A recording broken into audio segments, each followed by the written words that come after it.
A sword family that dominates half of the world is the Runkendall family. A renowned sword family whose members are born with both a strong physique and exceptional talent has ruled over the world with overwhelming force.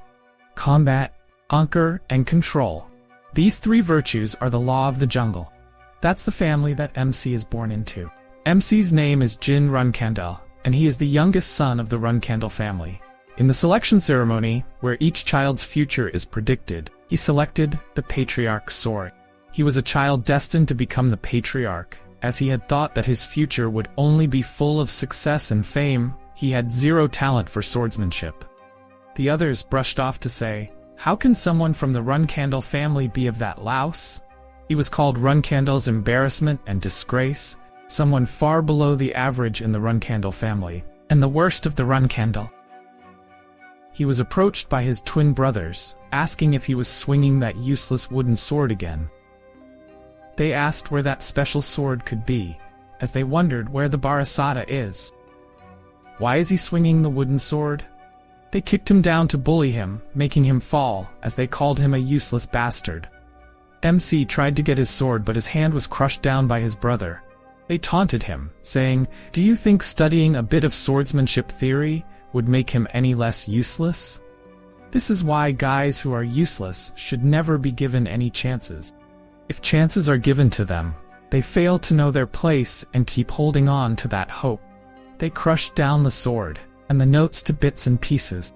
MC cried out to say that they didn't need to do that, but the brother held him by his hair, asking if they were doing this for his sake, and why he was talking back. Is that what his nanny taught him to do? MC tried to say that Gilly had nothing to do with this. The brother smirked to say that they needed to teach him a lesson. After his brother's bullying of his pathetic, non-existent talent, he didn't care about them at all. He just needed to work hard, and if he worked hard, he would gradually receive recognition from his family and become a part of the Runkendall. That's what he truly believed. But one day, he was banished from the family.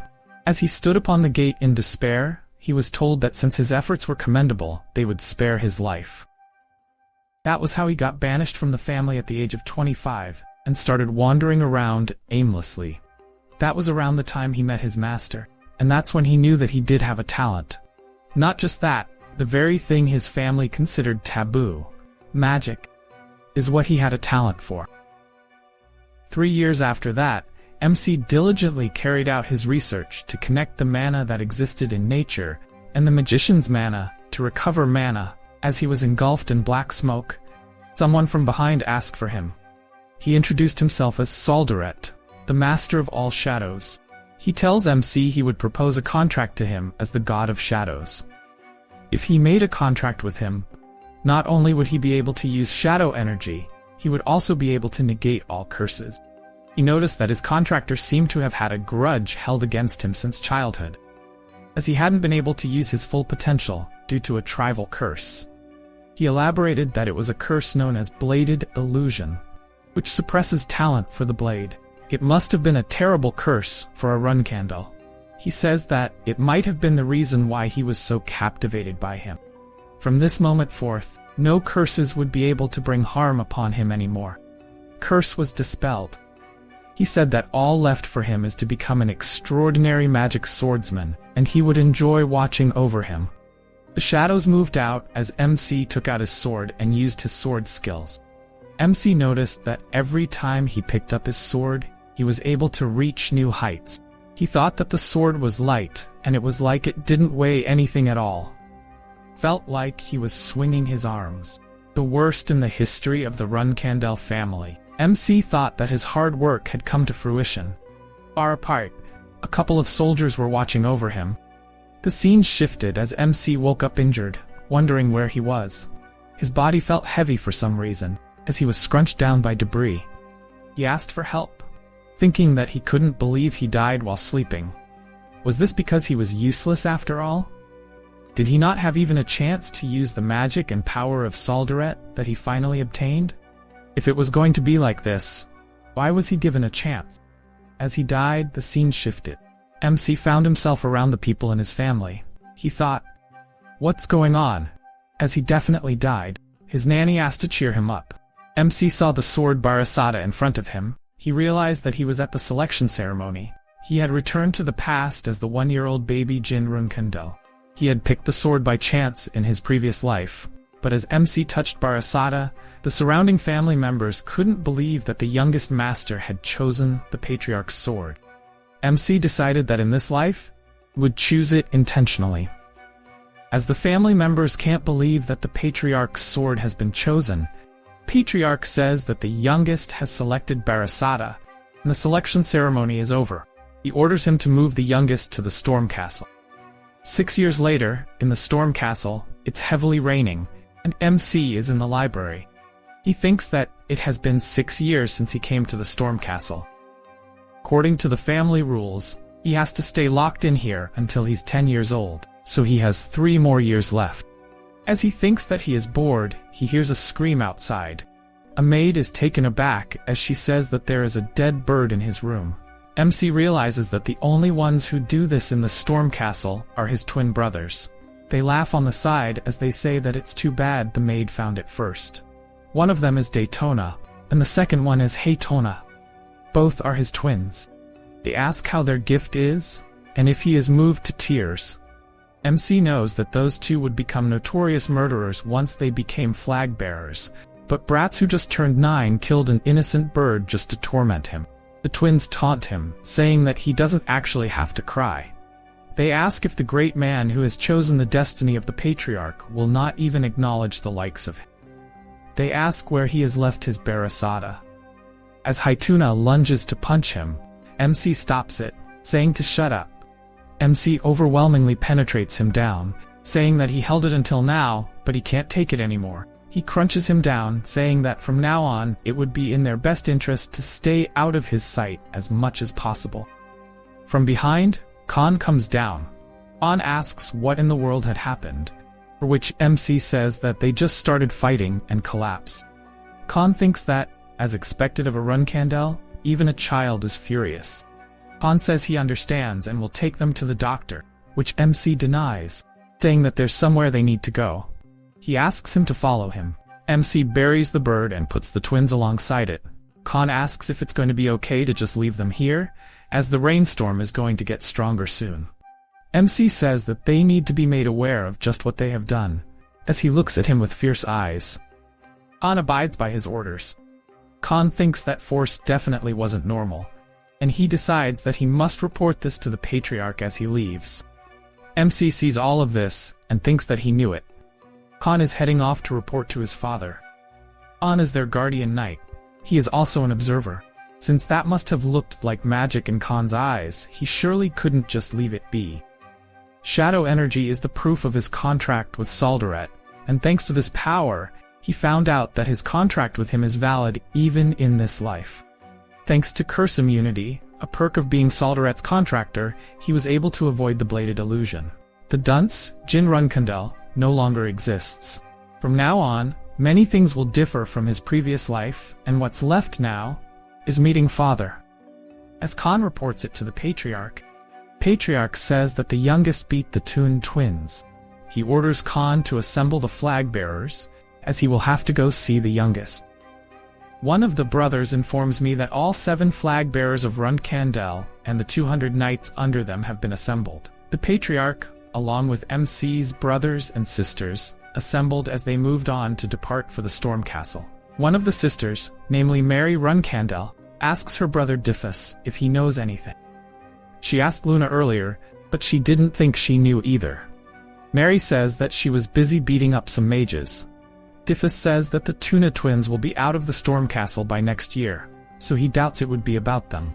He asks, "Don't she think he is coming to see our youngest?" As he chose the Patriarch's sword during the selection, Mary realizes, saying, "Right, he did, but would that alone be enough reason for him to come back?" Diffus says that there is no way they will know what father is thinking. Luna asks them to keep quiet. Mary thinks that father went as far as coming back to see him personally and wonders if he is really that useful.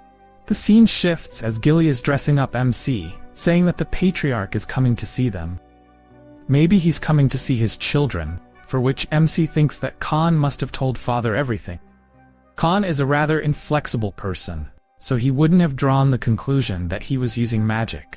He probably reported everything exactly as he saw it. The youngest son used a power that wasn't magic or aura.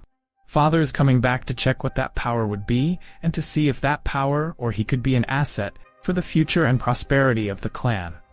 As the patriarch enters the gate, he is bowed to by numerous soldiers. He orders the soldiers to bring the Tuna twins. He asks them if he heard they got into an altercation with MC, and what was their fault was in the altercation. They excuse themselves, saying that they have no fault. Jin was the one who hurt them with an unknown power. It wasn't aura, and it looked like magic. They whisper, saying that magic is forbidden. They try to put the blame on MC, saying that they should interrogate him before he hides his tracks. Their father asks them to etch this into their hearts. They will not be able to survive in the Runcandle family like this. He stares at them as he orders them to bring MC. MC, seeing the twins, thinks that his father, Chiron Runcandle, is far stronger and colder than anyone he has ever known, the strongest there is in this era with the status of demigod. A Genesis Knight who once was no different from ordinary people. After he attained the status of demigod, he lost almost all of his human emotions, and became an existence with nothing left to him but his obsession with the family and its prosperity. As someone with no talent for swordsmanship, to his father, he may as well not have existed. But this time is different.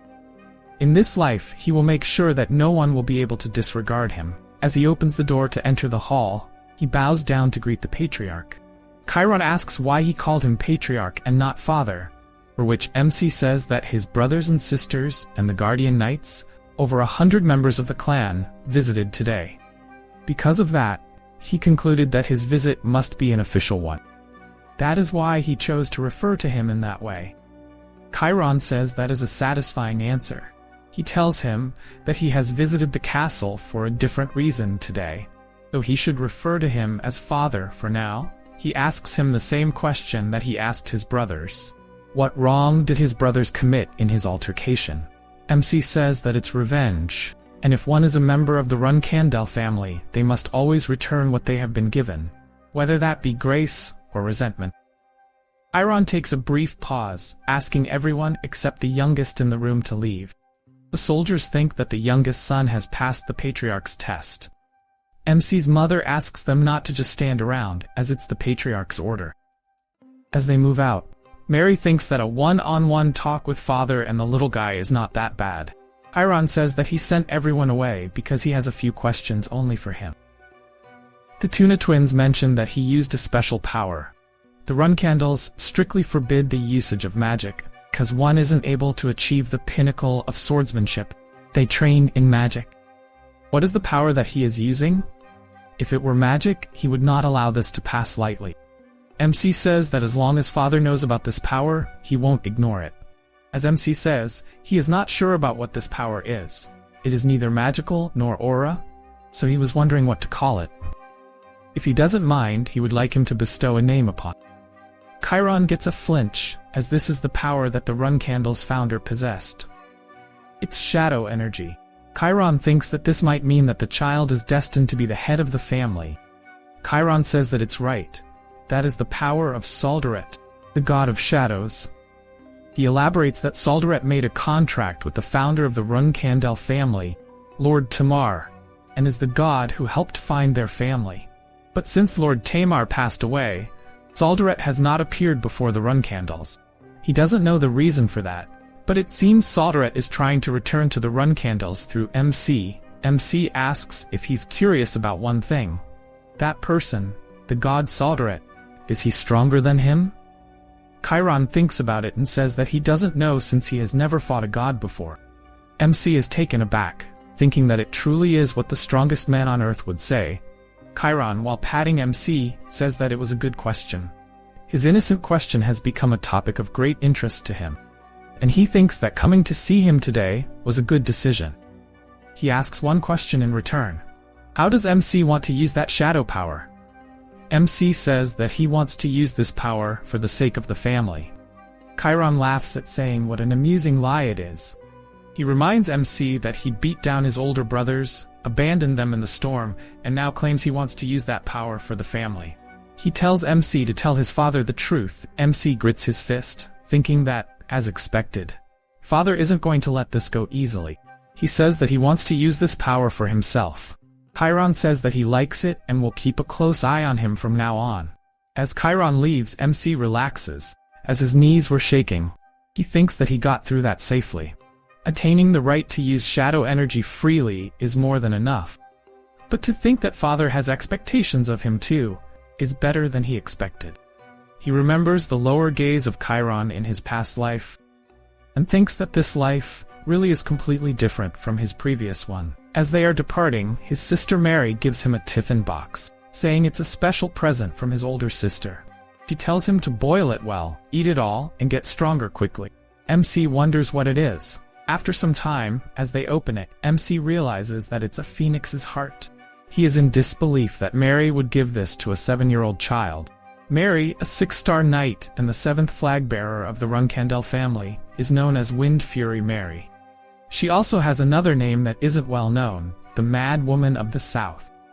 The reason why his battle-crazed sister gave him something this precious is obvious: to tell him to hurry up and get strong so he can be her opponent. MC thinks that if eaten at a young age, one will not only become resistant to fire, but it's also an elixir that promotes growth. He realizes that a phoenix's heart was required for a 6-star mage to summon a phoenix safely in his previous life. In this life, he might even be able to summon a phoenix with his own hands. Gilly comes to serve it, saying that young Lady Mary gave him such a great gift and he should please eat it before it gets cold. MC says yes, but before that, as his older brothers are drooling beside him, he asks them if they have something to say, and to say it quickly. They hesitated, saying that it looked like it was too much for him to eat. MC asks if they want to eat it that badly. As they start the nodding engine, MC says he would like them to do him a favor. The scene shifts as the twins are cursing out MC, saying that there's nothing here and why are they doing this. They wonder what would happen to them if someone found out that they dug this out. They say that they just need to eat the soup. They discuss the fact that the youngest is a little scary. The vibrations are going into a capsule-like structure where a person is in slumber. The scene shifts as the twin brothers enter the hall. MC greets them, saying that they got there rather quickly. The twins tell him to shut up, saying they did as he asked, and ask him to hand over the soup. MC says that he already put it on the table over there. They are shocked to see 2 teaspoons of phoenix soup. They grit their teeth to hold their anger, saying that it's too small. MC replies that he said he would give them some, but never specified how much. So he kept his promise and asked them to enjoy it. The scene shifts as MC reaches down the tunnel. He thinks that he thought they would do a half-hearted job. They actually did pretty well. For this thickness, he thinks 1-star magic should suffice. He was getting rather frustrated because his mana was building up with nothing to use it on. He casts a magic spell on it. MC says that he's finally here, the Runkandel's secret library. He never got a chance to come here in his previous life, so it feels weird for him to be here. He remembers his older brother saying that he needed to say a trigger phrase. He says, Runkandel's family is here to console Murakhan, and the door opened.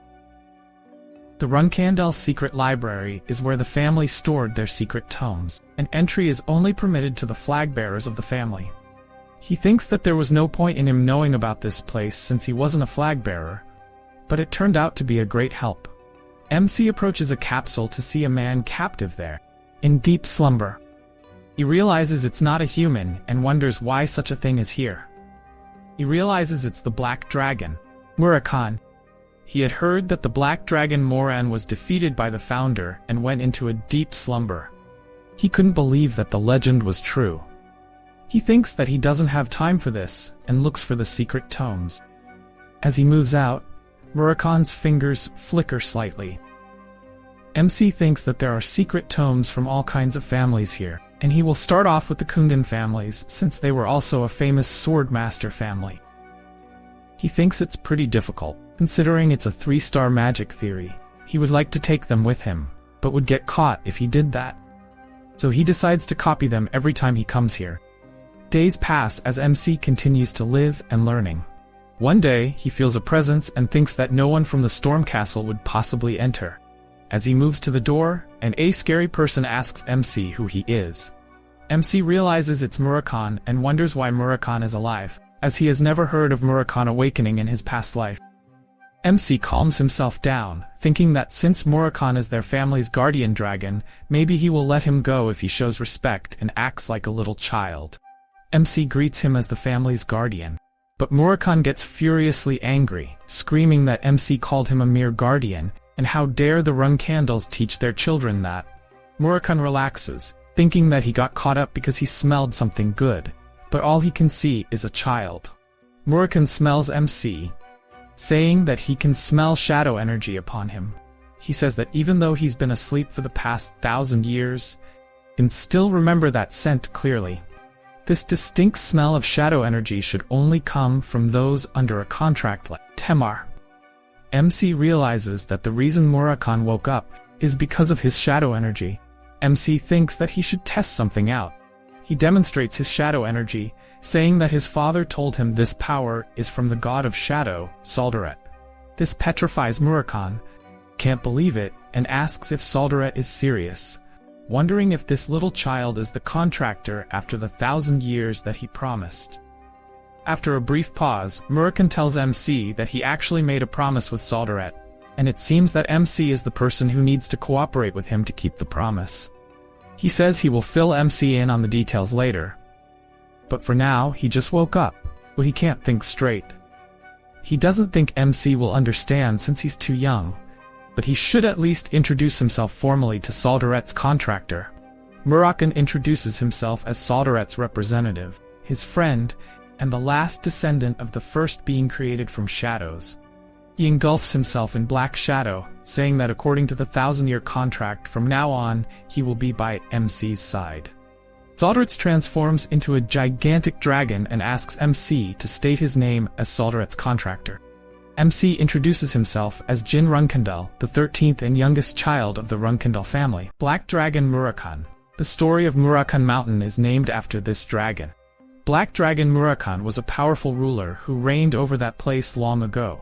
However, Murakhan was bested in battle 1,000 years ago by the founder, Temar Runkandel.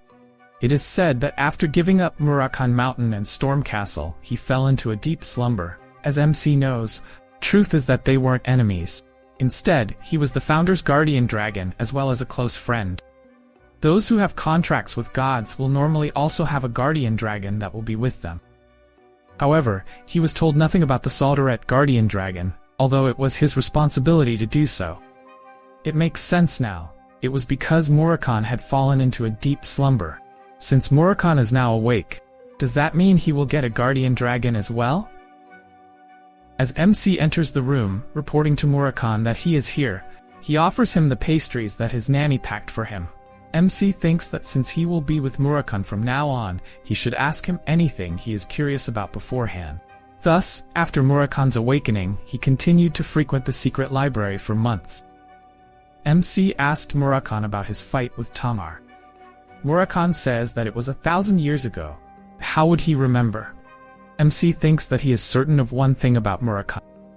Murakhan asks if this is all of the strawberry pie, for which MC says that he and his strawberry pies go crazy over strawberry pies.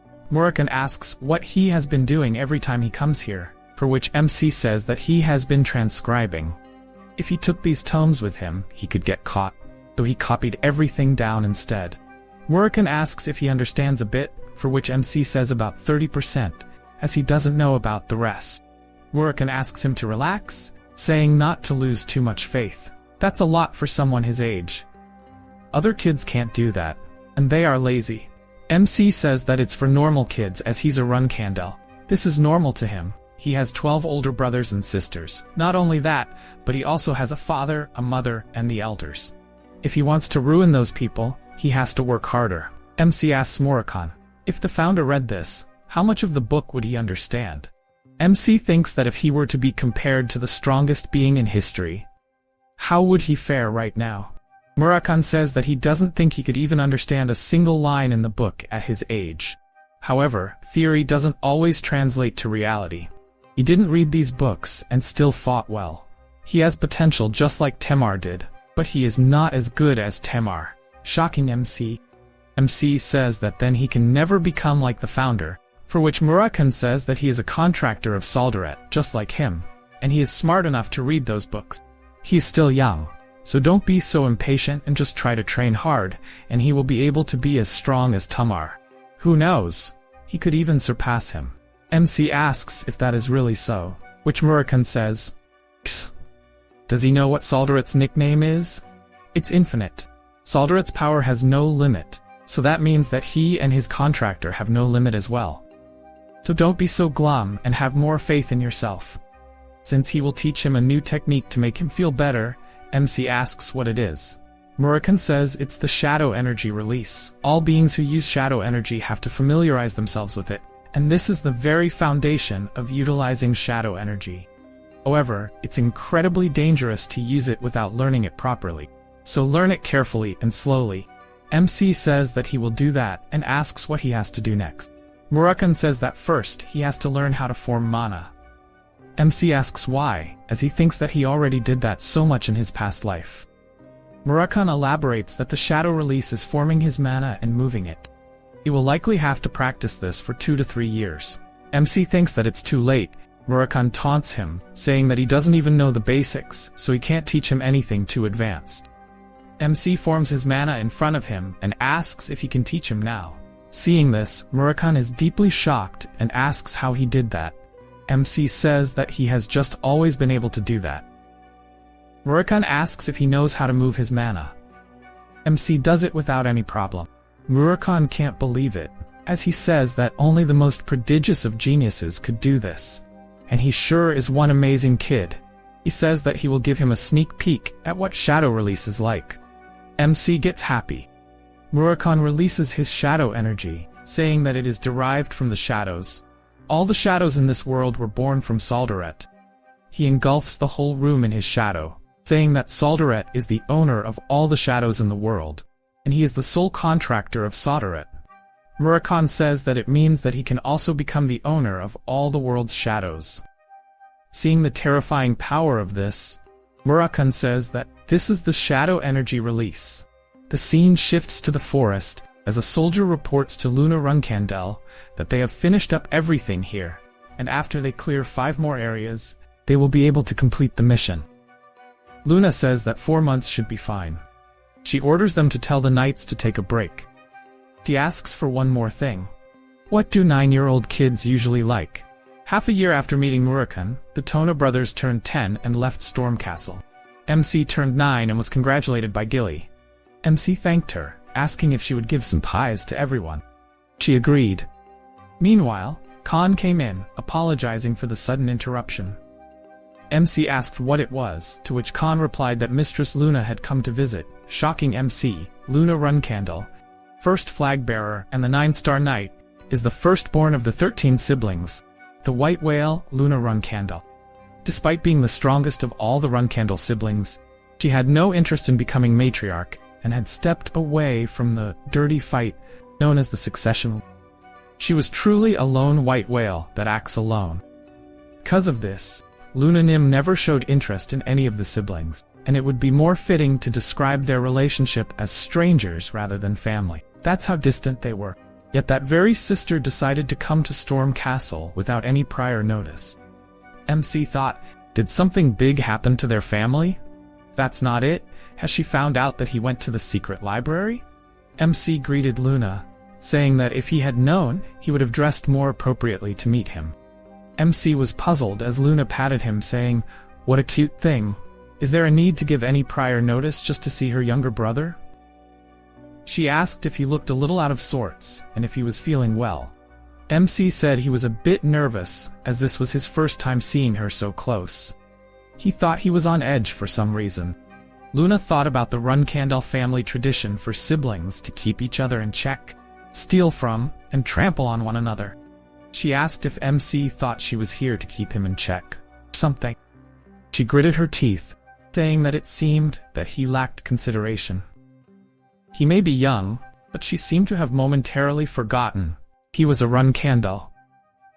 She apologized, bending down to MC, saying she would like to speak with him in private, and asking if she may dismiss his nanny and guardian knights for a while. MC agreed, thinking that even though he didn't know the reason for this, it didn't seem like a bad situation. In the room, Luna said the reason she came to see him so suddenly was because she had something to say. When their father came to visit him last time, behavior he displayed attracted the attention of all the other siblings. This meant that the moment he left Storm Castle, all of their siblings would be keeping a close watch on him. Luna asked MC if he hoped not to lose his own happiness by getting himself involved in the family fight. She sincerely hoped that he would not suffer from the Run Candel's dirty succession battle. MC was puzzled, thinking, was the reason Luna gave up on being the matriarch of the family merely because of this? If she didn't want him to get involved in the sibling rivalry, why did she never warn him even once in his past life? Was it because he wasn't even worth giving such a warning to, or because the other siblings did not see him as competition at all? MC told her he was ever grateful for her words, but he had absolutely no intention of sitting out in this fight. Luna tried to dissuade him, saying she was serious and not just saying this because she thought he would compete against her. MC said he knew, but he had already been through an assassination attempt, petrifying Luna. She questioned it, unable to believe it. MC said that was why he absolutely could not back down from this fight. Luna, with her anger, leaked out her terrifying aura as she asked who dared to try such a thing in Storm Castle. She asked which sibling tried to kill him. MC said he could not disclose that information. Rather, to be precise, he hadn't uncovered their identity yet. Besides, even though they attempted to kill him, he was fine. He said he was very thankful to have learned today that not all of his siblings hated him.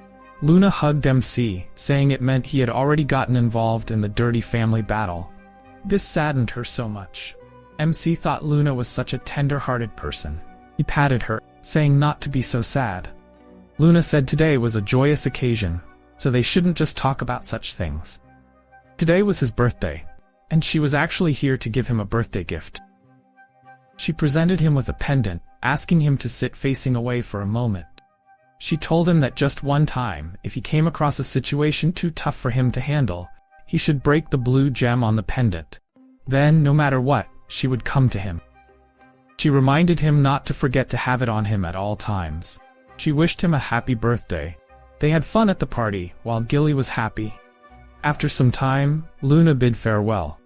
As MC reached the secret library, Murakami was surprised to see what was around his neck. MC said he got it as a birthday gift. Murakami was shivering, saying that person must really love him to give him something like this. It was an artifact of Demon King Orgel. Just 1,000 years ago, countless people risked their lives to get their hands on just one of his artifacts. MC asked if it was that amazing, to which Murakami said, "Of course. It gives resistance to magic attacks of 5 stars and below, as well as enhances various magical abilities. He bet it had summoning abilities too." MC said Murakami seemed to know quite a lot about it, to which Murakami replied it was because they were alive during the same period. MC gave strawberry pies to Murakami. Murakami asked if this was from the person with the strong energy who came just now. MC informed him that it was his eldest sister who came by. He asked if Murakami sensed her energy all the way from here, which Murakami said of course, and that his sister probably sensed his energy as well, shocking MC. MC was puzzled that she wouldn't tell his family. Murakami said she was someone who gave him such a valuable gift, and wouldn't tell on her youngest brother and leave him to die. He said MC could trust that sister of his. The scene shifted to Luna, who said that sure enough, she could sense a strong energy that was not there before. If the little one was preparing something, she should pretend not to know anything. But she prayed for MC to remember one thing. Whatever he did, whatever he became, she would always be by his side. The time in Storm Castle that he thought would be boring brought him many things. Chiron Runcandle's acknowledgement and expectations, the phoenix heart that he received from Mary Nim, a relationship with Luna Nim, and he even met the guardian dragon Murakami. These are things that he could never have even dreamed of having in his past life. Now he is 10 years old. He has started his preparations to leave Storm Castle and head to the main castle. As he's having a fist spar with Khan, Khan thinks that, as expected, no wonder he caught the Patriarch's interest. Although he was on the assessing side when he was training with the others, his gaze tells him that, rather, he is the one who is assessing his teaching abilities. Khan asks him to stop here for today. He says that it has been a great honor to be able to teach him. There's not much time left until he leaves Storm Castle, but he promises to give him the best training possible with no mistakes. MC says that he will be in his care until then. The scene shifts as MC puts his finger into the candle. Gilly asks if that is not hard for him, to which MC says that it just feels like warm water now. Gilly says that she's glad Lady Mary's gift is working wonders, as she has only ever heard of the Phoenix Heart, has never seen its effects. MC thinks that he has absorbed around half of it, and it will be fully absorbed within a few years. Gilly tells MC that they will be leaving the castle bright and early tomorrow, so she asks him to tell him in advance if he needs anything, and MC informs her that just the books are fine. Gilly says that she will prepare strawberry pie for him as a snack for today. Suddenly, MC says that he's going for a short stroll. As he reaches the secret library, he tells Murakhan that if he remembers, they will be leaving the castle tomorrow. Murakhan says, of course, that he has no idea how long he has waited for this day. MC asks how he is going to follow him, to which Murakhan says not to sweat the small stuff. He's a legendary dragon, and no matter how weak he has become, this is nothing. He will follow him in such a way that no one will notice him. MC asks why Murakhan hasn't told him something so important about becoming weak. Murakhan calls him a brat, saying he thinks he would be fine after doing nothing but sleeping for 1,000 years. MC asks if he will be able to regain his powers, to which Murakhan says of course he will become stronger as MC does since he's his guardian dragon. He asks MC to hurry up and become a strong magic swordsman like Temar. MC asks about the Runkandel family originally being a magic swordsman family, realizing he heard it from Saldaret in his past life. Barely anyone knows this fact anymore. Murakhan explains that the reason why the current Runkandel rejects magic and chases only the peak of swordsmanship is due to the humiliating vow that was established 1,000 years ago. Although they still worship him as a guardian of the family, he's sure they would feel troubled if he were to actually appear before them. MC asks what Murakhan's going to do about someone finding out when they come to the library and see nothing there. Murakhan says he can just make an illusion with dragon magic. MC asks what if even that fails, which Murakhan gets angry, saying he is the dragon of shadows and knows illusions are a piece of cake. He hasn't fully regained his strength, so maintaining it for a long time would be difficult. He will push himself however hard he needs to until MC has grown up. MC thanks him and says he actually brought him something special today. A pie made from the first strawberries of the year and some alcohol he sneaked. Murakhan gets overjoyed. MC asks him not to get drunk and start making weird illusions.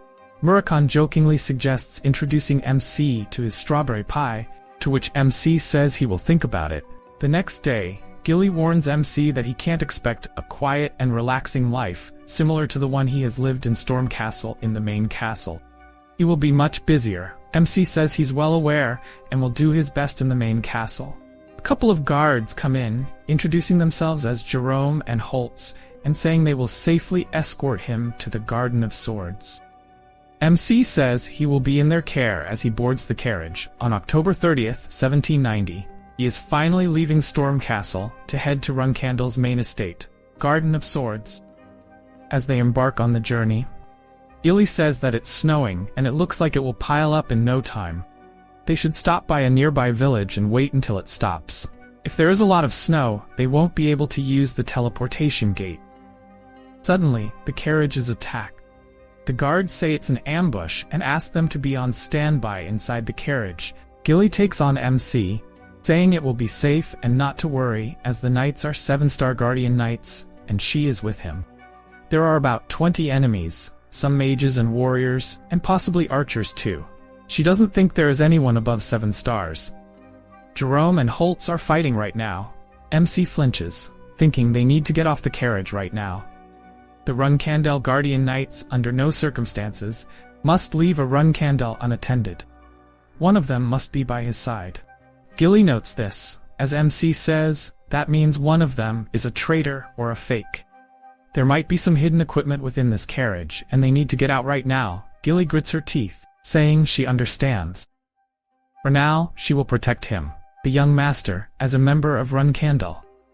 She asks him to please understand if she goes a bit overboard as she unsheathes her weapon. They successfully jump off the carriage and run. Gilly says she will receive punishment as soon as they arrive back at the estate. MC says now is not the time to be thinking about it. He says, let's go to where both of them are, as he needs to confirm something. The people they are fighting might actually be their allies. If the attackers are after him, then now would be the best time to kill him, since he just got out of the carriage. But it's so quiet that it's strange. Gilly agrees. As they move ahead, a couple of soldiers distant from them say they have orders to find Jin Runkandel. MC says, as expected. Gilly notes symbols of a demon and black Sakura, the Yuta family from the Mattel family and the missionary group, the Black King's sword. One of the mages finds Gilly and MC and confirms Jin Runkandel's presence. They tell everyone that protecting Jin Runkandel is their priority. A knight introduces himself as Mureka, Black King Sword's captain. He says they have come to rescue Jin Runkandel on a request from the Runkandels. Gilly calls out to the fake knights, asking how dare they mess with the young master. MC realizes they weren't traitors but fakes. If they really were 7-star knights, there's no way they would have struggled against these people. As they surround the fakes, Gilly demands to know who they are, their purpose, and who they're working for. The knight says he won't tell a dog about Runkandel. MC says to kill one and cut an arm off the other, then bring him. Gilly agrees, dashing towards one person and chopping him into pieces. She cuts off the other's arms to apprehend him and drags him towards MC. MC says it seems their master underestimated their opponents too much. To become a nanny of Runkandel, one must be a warrior of 7 stars and above. If he wanted to assassinate a child of Runkandel, he should have sent at least 3 or 4 8-star knights. The knight screams that this is just a warning that the reign of Runkandel will come to an end. MC says there's something he wants too. He doesn't want the reign of Runkandel, but the reign of Jin Runkandel to begin. This angers the knight, who shouts to praise the great Zippel. MC recognizes the family as the renowned mage family that rules the other half of this world. Contrary to Runkandel, who pursues the ultimate sword, Zippel pursues the pinnacle of magic. 1,000 years ago, after the founder of Runkandel died, Zippel imposed a humiliating vow to ban magic throughout Runkandel, and all the magical abilities of Runkandel were sealed. For Runkandel, Zippel is an enemy of 1,000 years. MC says he was wondering who was behind this, considering they did something as daring as this, but it was just a follower of Zippel. He asks Gilly to throw this guy away nearby as he's not worth interrogating. Of course, Runkandel is a lifelong enemy for Zippel as well, as they continue to terrorize Runkandel. But what happened today is not how Zippel handled things. It seems like their followers did whatever they pleased. MC thinks something is not right. No matter how sophisticated their disguise was, it is difficult to deceive the eyes of a 7-star warrior. He gets a gut feeling that Hottard was involved in this. After taking care of the traitor, Gilly says she has taken care of it as per MC's orders. MC asks the knight if he said he was the Black King Squad's captain, which the knight confirms. MC says he was able to escape successfully, because they diverted their attention away from him. As soon as they arrive at Runkandel Castle, he will make sure to report on the help he has provided. Family will be sure to reward him handsomely. He says he will be counting on him until they reach the teleportation gate, to which the captain says he will do his best. The captain thinks that this kid, even if he's a Runkandel, is only just 10 years old. But he's already that confident and dignified. Maybe what he said about the beginning of Jin Runkandel reign wasn't just a child's rambling. He asks his soldiers to be careful how they act, until they reach the teleportation gate and refrain from speaking carelessly, which his soldiers nonchalantly taunt him, saying, "What kind of nonsense order is that? Since when did we care about such stuff?" For which the captain orders them to do as he said. Suddenly Gilly asks the captain if they can depart now, and the knights agree. As they are walking, the captain asks if it's alright to leave those fake ones, to which MC says it's fine. Whether they are found alive or dead, it will make good examples for their comrade. He compliments Gilly for it. Gilly says that in about 2 hours, they will be reaching a village.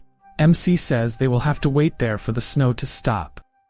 He tells Gilly not to worry about what happened regarding the escort, as it's not her fault. Even Khan, who is a 9-star knight, didn't realize what was happening.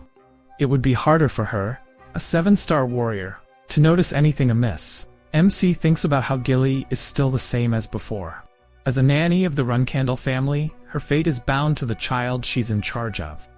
In his previous life, Gilly was also his nanny, but because he was useless, she was scorned and despised as well. Yet Gilly never once resented him for that. On the day he was banished from the Runcandle family, Gilly was also banished with him, apologizing for not having served him well. MC doesn't want to be harsh on her, but things are different from his previous life. Gilly needs to strengthen her resolve. When Gilly says she will gladly receive any punishment, MC scolds her, saying not to belittle herself. It's an order. While she's his nanny, she's also the only guardian knight he has right now. If she lets such a trivial matter bother her, there will be problems in the future. As Gilly says that she will rectify that, Gilly thinks that the young master cares for her to such an extent, saying all this for her sake, so she has to get it together so that she doesn't worry him any further. As she is in high spirits, MC thinks with relief that she looks cheered up. As they are entering the inn, MC thinks about the fake guardian knights. If he's right, there's a high chance that person is involved, the transformation sorcerer Bubar Gasta. Transformation is something dragons are good at, but even dragons aren't able to perform a perfect transformation. Bubar was the only existence that could perform a perfect transformation, and use that ability to commit numerous crimes, plunging the world into chaos. MC enters the room, thinking that if Bubar is indeed involved, this has just gotten very complicated. In his previous life, when he turned 20, Bubar was arrested by Bement's Special Affairs Division. Even if he turned him into an ally, he might come in handy, but he's got no reason to take in a guy who pointed his sword at him before Bubar creates more trouble. As MC feels sleepy, Gilly says she will be standing guard outside to see MC fallen asleep. After some time, as MC gets awake from the noise of the window by a noisy black cat, MC thinks that it's so noisy and wonders if he fell asleep. He thinks that, even though he has trained numerous times in Stormcastle previously, he guesses he's still too tired for a 10-year-old body. As the black cat is growling more and more, MC thinks, "What's that sound?" Seeing a standing kitten outside, he's too shocked to believe it. He remembers that Murakhan had told him he would disguise himself perfectly. He shivers from the unbelievable fact as he realizes Murakhan said he was going to hide and follow him, and he meant to do that by becoming a cat. As Murakhan is hissing towards MC, MC opens the window, saying that he was just surprised because he wasn't expecting him to be in this form. As Murakhan gets inside, MC says that he thought he would disguise himself as one of his servants, like a horseman or something. Murakhan transforms back, saying that if he did that, the knights in MC's family would all notice him, and does MC know how difficult it was for him as he followed him. Murakhan stumbles upon the broken wood and falls off, making a huge noise. Gilly opens the door, asking what's the matter. She sees Murakhan in great pain and screams, asking how he got to the young master. She apprehends Murakhan, saying, "Tell me everything before I rip you into 1,000 pieces." Murakhan cries out in pain. MC, not believing what is happening, asks Gilly to stop. As Murakhan hears the word Gilly, he gets romantic. He calls Gilly his strawberry pie, saying that they finally met, creeping Gilly out. MC thinks that they are screwed now, and wonders how he will solve this situation.